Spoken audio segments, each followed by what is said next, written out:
یہ لوگ اس سے جھگڑنے لگ گئے, کہنے لگے اٹھو بھائی ظہیر بیٹھے گا یہاں پہ. کہ بھائی کیوں اٹھے یار, ظہیر کوئی وکیل تھوڑی ہے, کوئی عدالتی عملے کا حصہ تھوڑی ہے. عدالتی عملے کو اجازت ہوتی ہے کہ اگر وہ عدالتی عملہ کھڑا ہوا ہے اور سائلین اگر بیٹھے ہوئے ہیں تو سائلین اٹھ جائے, عدالتی عملہ بیٹھے گا. اگر کوئی وکیل آیا ہوا ہے اس کو نشست نہیں مل رہی ہے اور سائلین بیٹھے ہوئے ہیں, اگر آپ کا کیس چل رہا ہے تو آپ کو اٹھنا پڑے گا, ان کو جگہ دینی پڑے گی. ہر ایک کا ڈیکورم ہوتا ہے, یہ ڈیکورم ہے ان کا, یہ انہوں نے ڈیکورم بنایا. اب وہاں پر جھگڑا شروع ہو گیا بھائی, انہوں نے کہا یار اٹھو, انہوں نے کہا میں نہیں اٹھ رہا. یہاں پہ جھگڑا, اور جھگڑا اس قدر بڑا ہے, اس قدر بڑا ہے کہ وہاں پر جو موجود جج صاحبہ تھیں فیملی کورٹ کی, انہوں نے وہاں پر انٹرفیئرنس کی, انہوں نے مداخلت کی, ان کو وہاں پر مداخلت کرنی پڑی اور انہوں نے پھر ایک بندہ پکڑا. بسم اللہ الرحمن الرحیم, السلام علیکم, آپ کو خوش آمدید. میں ہوں سلمان مرزا اور آپ دیکھ رہے ہیں میرا YouTube channel some up with Salman Mirza. جناب والا بہت شکریہ, یہ ویڈیو دیکھنے کے لیے آپ سب نے وقت نکالا ہے, تہہ دل سے آپ سب کا میں شکریہ ادا کرتا ہوں, اور دعا ہے میری کہ آپ جہاں ہوں خیر و عافیت سے ہوں, صحت مند ہوں اور تندرست ہوں. جناب کہتے ہیں انسان کو دشمن بھی ظرف والا ملنا چاہیے. اگر آپ کسی کے دشمن ہیں تو یار ظرف کا مظاہرہ آپ نے ضرور کرنا ہے, بے شرمی بے غیرتی کا مظاہرہ نہیں کرنا ہے. انسان کے کچھ ایتھکس ہوتے ہیں, ان ایتھکس کو سامنے رکھنا چاہیے. انسانی اقدار جو کہ آپ کو اپنے خاندان, آپ کے ماں باپ سے ملتی ہے, آپ کی پرورش سے ہوتی ہے, آپ کے اسکول میں آپ کی پڑھائی سے, آپ کی تربیت سے, آپ کی پرورش سے ہوتی ہے. لیکن مجھے افسوس ہوتا ہے مہدی کاظمی صاحب کو دشمن بھی ظرف والا نہیں ملا ہے. جس طرح سے بے شرمی اور بے غیرتی کا مظاہرہ ظہیر اینڈ کمپنی کی جانب سے کیا جا رہا ہے, ظہیر اور ان کے ترجمانوں کی جانب سے کیا جا رہا ہے, یقین جانیے میں کہتا ہوں بڑا ظرف ہے مہدی کاظمی صاحب کو, ان کی فیملی کو. جس طرح سے ایک اسمائلنگ فیس کے ساتھ مہدی کاظمی صاحب ہمیشہ آتے ہیں, اسمائلنگ فیس کے ساتھ گفتگو کرتے ہیں, ان کے جو وکیل ہیں ان سے بھی وہ جو بات کر رہے ہوتے ہیں, اکثر لوگ ویڈیو بنا رہے ہوتے ہیں, بڑی اچھی, اور ان کے چہرے پر ایک اطمینان, ایک سکون ہوتا ہے, لگ رہا ہوتا ہے یار خاندانی لوگ ہیں, پڑھے لکھے لوگ ہیں.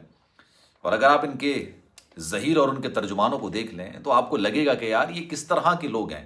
نہ خاندانی اقدار ہے, نہ کوئی روایت ہے, نہ کوئی تربیت ہے, نہ ہی اخلاق ہے, نہ ہی تہذیب ہے, اور ان کے ترجمان اس سے دو ہاتھ آگے ہیں. کہتے ہیں جناب جھوٹ اتنا بولیں کہ سچ کا گمان ہونے لگے. گزشتہ روز جناب فیملی کورٹ کے اندر ایک بڑا دلچسپ واقعہ دیکھنے میں آیا. واقعہ کچھ اس طرح تھا کہ مہدی کاظمی صاحب اور ظہیر کا آمنا سامنا ہوا. اب آپ اس لمحے کو ذرا امیجن کریں, میں چاہتا ہوں کہ آپ اس لمحے کو امیجن کریں. ایک شخص جو کہ مہدی کاظمی صاحب کی بیٹی کی نازیبا ویڈیوز ان کو بھیجتا ہے, دکھاتا ہے, ڈراتا ہے, دھمکاتا ہے, ان کی چھوٹی بیٹیوں کے حوالے سے ڈرانے اور دھمکانے کی کوشش کرتا ہے, گھٹیا پن کا مظاہرہ کرتا ہے, بے غیرتی کا مظاہرہ کرتا ہے, بدتمیزی کا مظاہرہ کرتا ہے. انسان کے اندر نا انسانی اخلاقیات ہونی چاہیے. کہتے ہیں انسان اور جانور میں فرق ہونا چاہیے, انسان بھی سانس لیتا ہے, جانور بھی سانس لیتا ہے, لیکن دونوں میں فرق صرف تہذیب کا ہوتا ہے. لیکن میں پھر آپ سے یہ کہوں گا, انسان اگر غلیظ اور گھٹیا ہونا تو اس سے زیادہ برا جانور کوئی نہیں ہوتا. جانوروں میں بھی ہوتا ہے کہ جناب جو چھوٹے جانور ہوتے ہیں, جن جانوروں کے بچے ہوتے ہیں, ان پر حملہ نہیں کرتے ہیں, ان کے اندر بھی کچھ ایتھکس ہوتے ہیں, لیکن افسوس کے ساتھ شاید انسانوں میں نہیں ہوتے. فیملی کورٹ کے اندر دونوں کا آمنا سامنا ہوا جناب. میں یہ سوچ رہا ہوں کس ظرف سے, کس دل سے مہدی کاظمی صاحب نے وہ منظر دیکھا ہوگا, اس کو برداشت کیا ہوگا. ایک شخص جو کہ ان کی بیٹی کو بھگا کے لے کے گیا, ایک شخص جنہوں نے ان کی بیٹی کو ورغلایا, ان کی ذہن سازی کی, اس کو گھر سے بھاگنے پر مجبور کیا, اس کے ساتھ جعلی نکاح کیا, اس کے ساتھ پھر جعلی نکاح کے بعد جو معاملات ہوتے ہیں وہ کیے. میں اس لفظ استعمال نہیں کرنا چاہتا. زہرا کاظمی بھی کسی کی بیٹی ہے یار, عزت کرنی چاہیے, احترام کرنا چاہیے. اگر کوئی نہیں کرتا وہ الگ بات ہے. مطلب آپ یہ سوچیے ان کے ترجمانوں کا ایک جملہ میں یہاں پر مینشن کر دوں, پھر آگے آپ کو پوری سٹوری بتاؤں گا.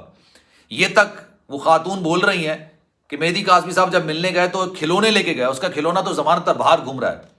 اب آپ سوچئے ان لوگوں کی ذہنیت, ان لوگوں کی بدتمیزی, کس غلیظ ذہنیت کے لوگ ہیں مجھے سمجھ نہیں آتا. خیر, بیٹی کو بھگا کے لے کے گیا, اس کے ساتھ جو بھی معاملات کیے, کون سے گھر میں, آپ تو یہ کہہ رہے ہیں نا کہ یہ میاں بیوی ہیں, مطلب ظہیر اور اس کے ترجمان, یہ تو کہتے ہیں نا میاں بیوی ہیں, یہ مانتے ہیں کہ جناب میاں بیوی ہیں. کس میاں بیوی کے اندر اخلاقی طور پہ خاندانی, میں کہتا ہوں خاندانی لوگ, خاندانی نسلی لوگ جو ہوتے ہیں نا, وہ کون سے میاں بیوی ہوتے ہیں جو کہ اپنی ہم بستری کی یا پرائیویٹ لمحات کی ویڈیوز بناتے ہیں. ان کی ویڈیوز بنائی گئی, ان ویڈیوز کے چکر میں اس کو ڈرایا دھمکایا گیا, اور پھر اس کے باپ کو بھیجنے کی کوشش کی گئی. یار اس سے بڑا ظلم اور کیا ہوگا؟ آپ سوچئے اس سے بڑا ظلم کیا ہوگا کہ ایک باپ کو, جس کی بیٹی کو آپ نے اغوا کیا, اس کے ساتھ جبری نکاح کرنے کی کوشش کی, جس کے ساتھ آپ نے جبری زنا کیا, آپ اس کو کورٹ کچہریوں کے چکر کٹوا رہے ہو, اور اس کے ساتھ آپ اس سے وہ تصویریں شیئر کر رہے ہو, اس کے لختے جگر کی وہ تصاویر شیئر کر رہے ہو کہ اگر کسی خاندان میں, جو نارملی خاندان میں شادیاں ہوتی ہیں, آپ کے گھر میں بھی شادیاں ہوں گی, آپ کے گھر کی بھی بیٹی بہن رخصت ہوئی ہوگی, آپ کے گھر کے بھی داماد اور بہنوئی ہوں گے. بڑا اچھا صاف ستھرا بڑا عزت دار طریقے والا رشتہ ہوتا ہے. کیا وہ بھی اس طرح کی کوئی گھٹیا حرکت کر سکتے ہیں؟ آپ سوچئے. اور پھر ایک ایسا شخص, ایک ایسا خاندان جہاں سے آپ نے بچی کو بھگایا ہے, اغوا کیا ہے, اس کے ساتھ جبری نکاح کیا, وہاں پر آپ اس کو اس طرح کی تصاویر دکھا رہے ہیں, وہ کس ذہنی کرب سے گزرا ہوگا. آپ سوچئے اس بات کو, سوچئے, اندازہ لگائیے اس بات کو. خیر جناب, جب آمنے سامنے آتے ہیں دونوں, ظہیر کے وکلا نعمان نامی شخص سے جھگڑا کرنے کی کوشش کرتے ہیں. نعمان جو ہے وہ وہاں پر ایک شخص بیٹھا ہوتا ہے جن کا گورنمنٹ جو جہاں پر زہرا کاظمی رہ رہی ہے, چائلڈ پروٹیکشن بیورو, اس کے ڈائریکٹر ہیں, اور ان کی ذمہ داری ہے کہ جناب زہرا کاظمی کو تمام سہولیات مل رہی ہیں, ان کی پروٹیکشن کی, اس کی حفاظت کی, اس کی تمام چیزوں کی ذمہ داری ان کی, اس لیے وہ عدالت کے اندر موجود ہوتے ہیں. اب ان کو اٹھانے کے لیے ظہیر کے جو وکلا ہیں وہ بدتمیزی کرنے پر تل گئے. اچھا, یہ سینئر وکلا کی بات نہیں کر رہا, ان کے جو جونیئر وکلا ہیں ان کی بات کر رہا ہوں. اور یہ وہی وکلا ہیں جنہوں نے فون پہ کسی کو کال ریکارڈنگ سنانے کی کوشش کی تھی جب جبران ناصر دلائل دے رہے تھے اور یہ دونوں ظہیر اور شبیر جیل کے اندر بند تھے. اب آپ سوچیے, میں ہمیشہ یہ بات کہتا ہوں کہ یار یہ نیکسس ہے, یہ گروہ ہے. اب اس چیز کو مانیے, سمجھیے اس بات کو. یہ ایک عام انسان کا کام نہیں ہوتا ہے. ایک عام انسان ضرورت پر بھی اگر چوری کرنے لگے نا تو اس کے ہاتھ پیر کانپنے لگ جاتے ہیں, جھوٹ بولنے لگے زبان لڑکھڑانے لگ جاتی ہے, اعتماد جو ہے نا اس کا بالکل مجروح ہو جاتا ہے, اس کی عزت یہ گوارا نہیں کرتی ہو کس طرح کا جھوٹ بولے, کیونکہ عزت دار انسان ہے, گھریلو انسان, نسلی انسان ہے, خاندانی انسان ہے. لیکن یہ لوگ اس سے جھگڑنے لگ گئے, کہنے لگے اٹھو بھائی, ظہیر بیٹھے گا یہاں پہ. کہ بھائی کیوں اٹھے یار, ظہیر کوئی وکیل تھوڑی ہے, کوئی عدالتی عملے کا حصہ تھوڑی ہے. عدالتی عملے کو اجازت ہوتی ہے کہ اگر وہ عدالتی عملہ کھڑا ہوا ہے اور سائلین اگر بیٹھے ہوئے ہیں تو سائلین اٹھ جائے, عدالتی عملہ بیٹھے گا. اگر کوئی وکیل آیا ہوا ہے, اس کو نشست نہیں مل رہی ہے اور سائلین بیٹھے ہوئے ہیں, اگر آپ کا کیس چل رہا ہے تو آپ کو اٹھنا پڑے گا, ان کو جگہ دینی پڑے گی. ہر ایک کا ڈیکورم ہوتا ہے, یہ ڈیکورم ہے ان کا, یہ انہوں نے ڈیکورم بنایا. اب وہاں پر جھگڑا شروع ہو گیا بھائی, انہوں نے کہا یار اٹھو, انہوں نے کہا میں نہیں اٹھ رہا. یہاں پہ جھگڑا, اور جھگڑا اس قدر بڑا ہے, اس قدر بڑا ہے کہ وہاں پر جو موجود جج صاحبہ تھیں فیملی کورٹ کی, انہوں نے وہاں پر انٹرفیئرنس کی, انہوں نے مداخلت کی, ان کو وہاں پر مداخلت کرنی پڑی. اور انہوں نے پھر ایک بندہ باقاعدہ پوائنٹ کرایا کہ بھائی دیکھیں یہاں پہ جھگڑا وگڑا نہ ہو جائے, یہ عدالت ہے, کورٹ ہے, یہ مطلب ظہیر کا اپنا گھر نہیں ہے جو یہ اب سمجھ رہا ہے کہ یہاں پہ جس کو بھی اٹھا کے لے کر آ جائیں, جس کے ساتھ بدتمیزی کر لیں, جس کے ساتھ بد تہذیبی کر لیں. یہ ان کی ذہنیت, ان کی سوچ ہے. ان کے ترجمانوں کی سوچ کیا ہے, وہی بات خاتون بول رہی ہیں کہ اس کا جو تحفہ ہے وہ باہر عدالت میں گھوم رہا ہے, مطلب جو اس کا کھلونا ہے.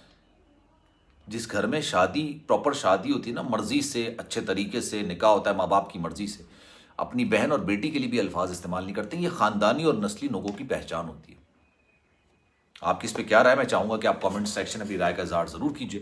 سلمان مرزا کو دیجیے اجازت, زندگی رہی, صحت رہی اور آپ کی دعائیں رہیں تو انشاءاللہ اللہ نے چاہا اگلی ویڈیو میں آپ سے پھر ملاقات ہوگی. خیال رکھیے گا اپنا, اللہ حافظ.